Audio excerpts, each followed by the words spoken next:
Hi, my name's Phil. I like talking about politics, and in this video, as the Tories get trapped on squaring the circle of trying to pretend to support farmers, but also a hard Brexit, I'd like to discuss how Kemi Badenoch, I think, has said we should join the single market. She hasn't said those exact words, but she has said that we need to reduce trade barriers with the EU and that we should do everything we can to do that, and that we need to do it urgently. In other words, she's saying we can't wait for the negotiations that her government agreed to schedule for 2026. We need to do it this year, she said. So what on earth has caused this complete about-face in Brexit attitudes? And what are the Tory Brexiteers to make of this? But first, for daily news and commentary, please hit the subscribe button to stay notified. So this is strange. Kemi Badenoch, who has decided to double down on every culture war going, even inventing ones that would make Donald Trump blush if you could see through his war paint, has decided that we should reduce trade barriers with the EU and do it urgently. She's basically backing a central Labour policy that her party has hitherto opposed. This is unbelievable, isn't it? But it gets better. She specifically cited Donald Trump as the reason why the EU should also be wanting to reduce trade barriers with the UK. I remind you that during her first PMQs as leader of the Conservative Party, she was urging Keir Starmer to push for the, at the time, newly elected Oompa Loompa of Vengeance to address Parliament, something that almost no world leader is ever invited to do. Along with Farage, she was absolutely fawning over the man who has just sunk the Conservative Party in Canada and threatens to do the same in Australia this weekend. Now she is referencing President Trump, not in demands for veneration, but identifying him as a threat. And what has caused this sudden change of heart? Well, the LBC article, which reported on Badenoch's most surprising intervention of her leadership, began by explaining how a British strawberry farmer had to junk a load of perfectly good crops last year because of Brexit red tape. Rotting fish and crops were something that was being reported a little bit after we left the single market. Not so much these days, perhaps giving people the impression that the problems are over. No, the problems are actually, if anything, worse, because the reason fresh food is rotting instead of finding itself on the shelves in good condition for customers, is because the extreme Tory Brexit requires paperwork and checks on agri-food products. This Brexit red tape causes delays. Delays are pretty bad news for fresh food, it goes off. As the strawberry farmer in question, Tim Chambers, explained, if you lose a day on a 4-day product, you've knackered 25% of your load. Now, the reason that this British farmer had to junk crops, of course, was because they were bound for the EU and so faced those Brexit checks.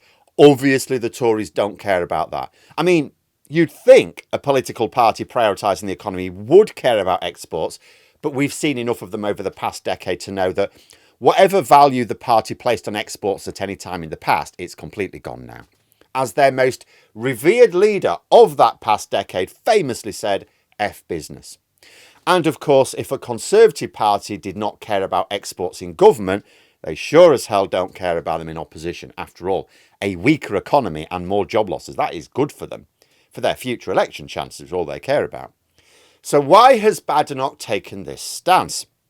She's literally saying that Labour are right to want to deal with the EU on reducing checks on goods like this, and Starmer had better keep reminding her of that at every opportunity now.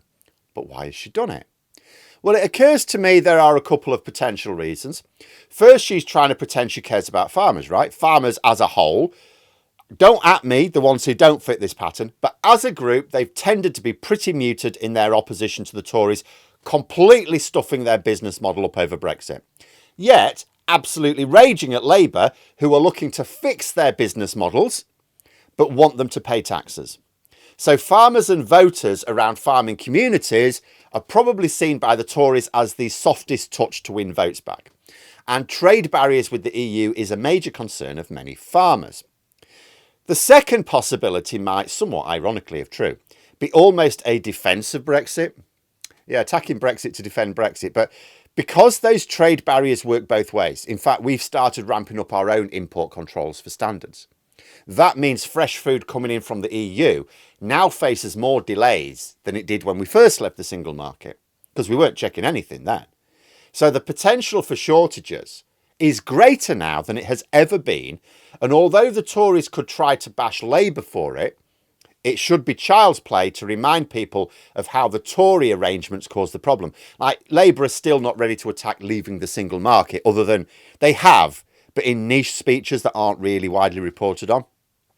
But they're more than happy to loudly attack the Tory Brexit deal.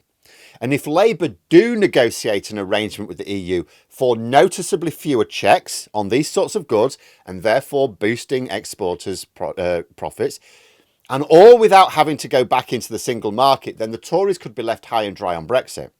If Labour negotiate anything with the EU which makes a material difference, the Tories will be exposed as having negotiated a complete mess of a deal.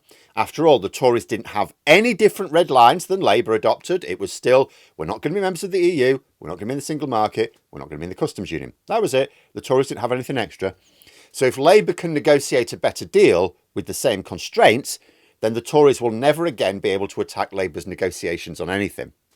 I think this is also partly why Badenoch may be taking this line. See, by bringing Trump's tariffs into the equation, what she's trying to do is she's trying to intimate that there's some new factor. This factor which will unlock motivation on the EU side for such a deal, which she will claim was always there on the Conservative side.